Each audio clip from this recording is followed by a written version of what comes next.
que vous allez bien. في هاد لا فيديو غادي نكملوا ان شاء الله لي زيكزارسيس ديال الكتاب المدرسي اللي عندنا كوليكسيون اونيفير بالنسبه لا دوزيام اني كوليج ثانيه اعدادي. دونك غنشوفوا ليكزارسيس نيميرو 14. Écrire avec le même dénominateur 40 les nombres suivants. يعني عندنا هنايا دي نومبر راسيونيل، عندهم هنايا لي دينوميناتور ديفيرون. لاحظوا ان عندهم المقامات مختلفه. قالوا لنا نكتبوا هاد لي نومبر راسيونيل يكون عندهم نفس المقام اللي هو 40. يعني غنوحدوا المقام، وهذا المقام الموحد اللي غيكون عندنا هو 40. يعني غناخذ شاك نومبر راسيونيل بحال مثلا هاد 3 على 5، وغادي هاد 5 خاص نوصلها ل 40. يعني غنشوف العدد اللي الا ضربته في 5 غيعطيني 40 ونضربه في 3. نفس الشيء بالنسبه ل 7 على 4، غنشوف شكون هو العدد اللي الا ضربته في 4 يعطيني 40 ونضربه حتى في 7. المهم انه في الاخير غادي نحصلوا على اعداد جذريه دي نومبر راسيونيل عندهم لو ميم دينوميناتور اللي هو 40. دونك نبداو بلو نومبر راسيونيل الاولاني. عندنا 3 sur 5. دونك شنو هو العدد اللي الا ضربته في 5 يعطيني 40؟ يعطيني هنايا 40. دونك اللي هو 8. دونك 5 فوا 8 كتعطيني 40. هنايا ضربت في 8. دونك وقلنا انه الا ضربنا واحد العدد في المقام خاصنا نضربوه حتى في البسط باش نحصلوا على نفس النتيجه. هنايا غنضربوه في 8 غتعطيني 3 في 8 هي 24، و5 في 8 اللي هي 40. غادي نمشيو لدوزيام نومبر راسيونيل. عندي 7 sur 4. دونك غنشوف شكون هو العدد اللي الا ضربته في 4 غادي يعطيني 40. دونك اللي هو 10. الا ضربت 4 في 10 غتعطيني 40. دونك هنا غنضرب في 10 وحتى هنايا غادي نضرب في 10. 7 fois 10 c'est 70 et 4 fois 10 c'est 40. Troisième nombre rationnel, عندنا 3 sur 8. Le nombre اللي الا ضربناه في 8 غادي يعطينا 40 هو 5. دونك هنايا غادي ندير 8 fois 5 وهنايا 3 fois 5. 8 fois 5 c'est 40, 3 fois 5 c'est 15.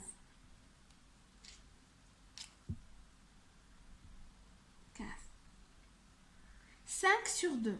5 sur 2 égale. دونك شنو هو لو نومبر اللي الا ضربته في 2 يعطيني 40 هو 20. 5 sur 2 fois دونك هنايا فوا 20 حتى هنايا فوا 20. دونك هنايا 5 fois 20 c'est 100 وهنايا 2 fois 20 c'est 40. بقى لنا لو ديرنيي نومبر راسيونيل هو 11 sur 20. دونك هنايا 11 sur 20 واحد العدد اللي ضربته في 20 غادي يعطيني 40 اللي هو 2. دونك fois 2 fois 2. 2 fois 11 c'est 22 et 2 fois 20 c'est 40. دونك هكا كنكونوا حصلنا على لو ميم دينوميناتور اللي هو 40. هذه كتسمى توحيد المقامات. حاولت نوحد المقامات يعني نعطيهم نفس المقام، وهما اختاروا لي هنايا المقام اللي خاصو يكون اللي هو 40. دونك حولت هاد لي نومبر راسيونيل كاملين لواحد المقام اللي هو 40. غنمشيو ليكزارسيس 15. Exercice 15. La même page. Écrire avec le même dénominateur 90 les nombres suivants. نفس لا كيسيون اللي عندي هنايا، غير هنايا بدلوا لي هذا المقام عطاوني هنايا 90. هنا كانت عندي 40 دابا عطاوني هنايا 90. دونك قالوا لي ناخذ هاد لي نومبر راسيونيل نحول هاد لي دينوميناتور ديالهم كاملين نحولهم ل 90 بنفس الطريقه كما درت هنايا. غادي نديرها حتى هنايا. دونك عندي 7 sur 3. بنفس الطريقه انا خاصني نحصل على واحد المقام اللي هو 90. غادي نشوف شنو هو العدد اللي الا ضربته في 3 غادي يعطيني 90. دونك هذا العدد هو 30. دونك هنايا 30 وحتى هنايا غادي نضرب في 30. دونك هنايا 3 fois 30 هي 90 وهنا 7 fois 30 هي 210. ناخدو لو دوزيام نومبر راسيونيل، عندنا 11 sur 9 خاصنا نحصلو هنايا على 90. دونك هنايا هادي واضحه، كانت عندي 9 وبغيت نحصل على 90، اشنو غادي ندير؟ غادي نضربها في 10. دونك هنا 11 وهنا 9 غنضربها في 10. دونك هنايا 11 fois 10 وهنا 9 fois 10. 9 fois 10 c'est 90 وهنايا 11 fois 10 c'est 110. Troisième nombre rationnel هو 7 sur 5 بلا ميم ميثود. دونك انا خاصني نحصل على 90. هنايا غناخد 7 على 5 وغنشوف العدد اللي الا ضربته في 5 يعطيني 40 غادي نضربو حتى هنايا.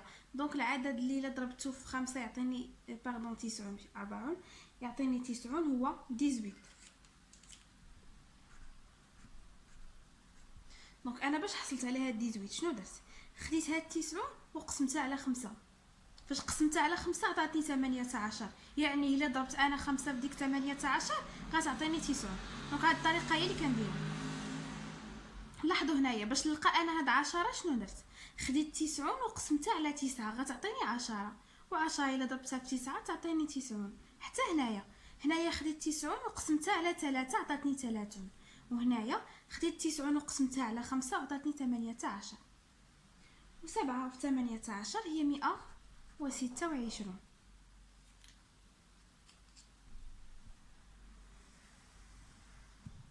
Donc quatrième nombre rationnel عندي 75 sur 2 égale. Donc خاصنا نحصلو على 90 هنايا. غادي نشوفو شنو هو العدد اللي الا ضربته في 2 يعطيني 90. هذا العدد هو 45. دونك هنا 45 هنا 45. 2 في 45 تعطيني 90 و75 في 45 غتعطيني 3375. 22 على 15.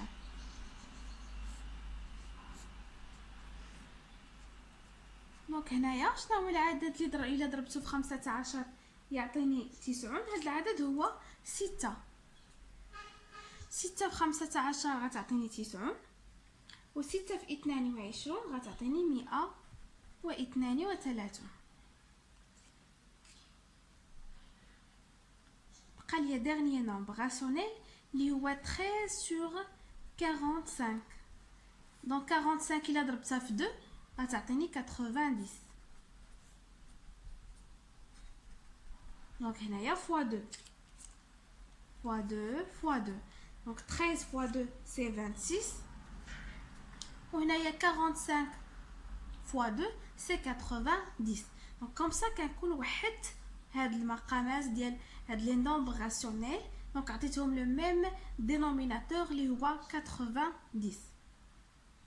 دونك هاد الطريقه ديال توحيد المقامات فاش كتعاوني اولا في لا كومباريزون. الا بغيت نقارن ما بين هاد لي نومبر راسيونيل خاص ضروري ان الا ما كانش عندهم نفس البسط خاص ضروري انني نوحد المقامات باش عاد نقارن البسوط ديالهم. داكوغ. دونك الا كان دونك كنستعملوها في لا كومباريزون، كنستعملوها في الجمع وغنستعملوها ان شاء الله حتى في الطرح. لو كور اللي مورا هذا خاصنا في الجمع والطرح ضروري ما نوحدوا المقامات عاد نجمعوا او لا نطرحوا. غنمشيو ليكزارسيس 16. exercice 16 A. Recopier et compléter la phrase suivante. D'accord, نكتبوها ونكملوها. Deux nombres en écriture fractionnaire يعني جوج ديال الاعداد كتابه ديالهم كسريه de même dénominateur de même dénominateur يعني عندهم نفس المقام positif موجب sont rangés d'accord وحنا نكملوا لا فراز دونك هنايا هاد القاعده ديال لا كومباريزون دونك ديروا تذكير في لا كومباريزون قلنا عندنا 3 رègles essentielles la première règle قلنا الا كان عندنا واحد لي دو نومبر عند في ليكريتور فراكسيونير يعني عند اون ليكريتور فراكسيونير واحد جوج ديال الاعداد الكسريه الا كان عندهم نفس المقام الكبير فيهم هو اللي عنده اكبر بسط والا كان عندهم نفس البسط الكبير فيهم هو اللي عنده اصغر مقام دونك هنا شنو عندنا قالوا لنا دو نومبر اون écriture fractionnaire de même dénominateur positif sont rangés وحنا نكملوا لا فراز هنا عطاونا جوج ديال الاعداد الكسريه عندهم نفس المقام دونك كي كيترتبوا اللي عنده اكبر بسط الكبير فيهم هو اللي عنده اكبر بسط دونك هنايا sont rangés dans le même ordre que leur numérateur دونك هادو كيترتبوا على حسب لو نيميراتور ديالهم دونك الكبير فيهم هو اللي عنده اكبر مقام باردون الكبير فيهم هو اللي عنده اكبر بسط حيت هما عندهم نفس المقام الكبير فيهم هو اللي عنده اكبر بسط والصغير هو اللي عنده اصغر بسط نمشيو لا كيسيون بي comparer les nombres suivants نقارنوا ما بين هاد لي نومبر اللي عندنا دونك بالنسبه لا كومباريزون قلنا الا كان عندهم نفس المقام الكبير فيهم هو اللي عنده اكبر بسط والا كان عندهم نفس البسط الكبير فيهم هو اللي عنده اصغر مقام دونك ناخذ هاد لي نومبر اللي عندنا هنايا عندنا -7,5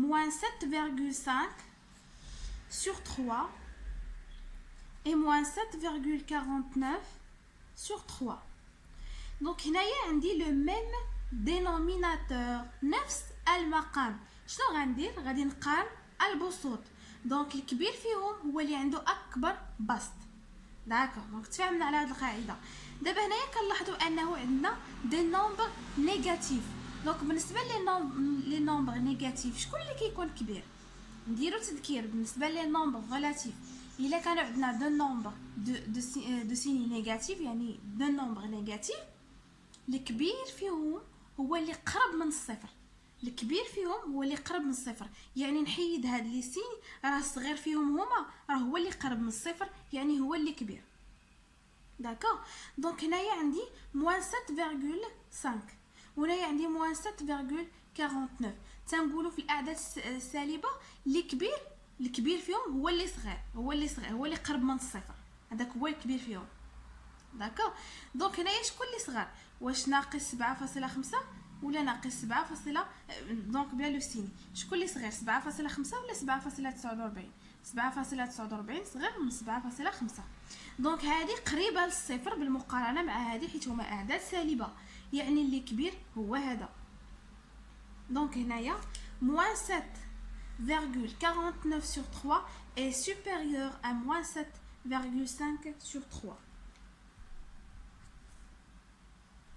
-0,74 sur 5 et -0,7309 sur 5 حتى هنايا عندهم لو ميم دينوميناتور يعني حنا غنقارنوا نيميراتور الكبير فيهم هنايا هو اللي عنده اكبر بسط شكون هو اكبر بسط هنايا مين هما اعداد سالبه اكبر بسط هو اللي قريب من الصفر لاحظوا هنا عندي 74 هنا عندي 73 يعني هذا هو اللي قرب من الصفر بالمقارنه مع هذا يعني ان -0,7309 sur 5 est supérieur à -0,74 sur 5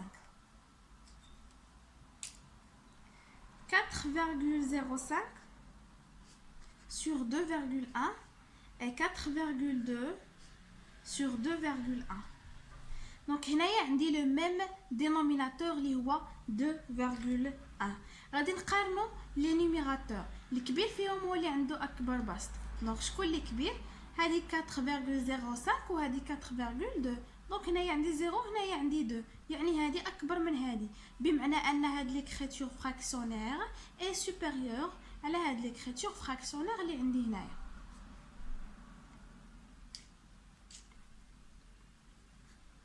8 sur moins 5,23 et moins 7,9 sur 5,23.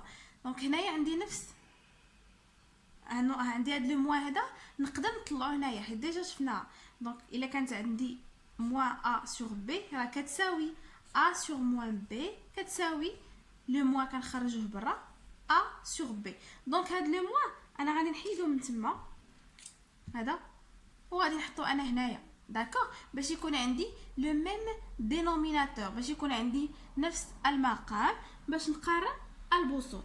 دونك هنايا اللي كبير فيهم هو اللي عنده اكبر بسط وهنايا عندي اعداد سالبه يعني اللي اكبر عدد سالب هنايا هو اللي قرب من الصفر. هذا هو اللي قرب من الصفر بالمقارنه مع هذا يعني ان ناقص 7.9 على 5.23 اكبر من ناقص 8 على 5.23.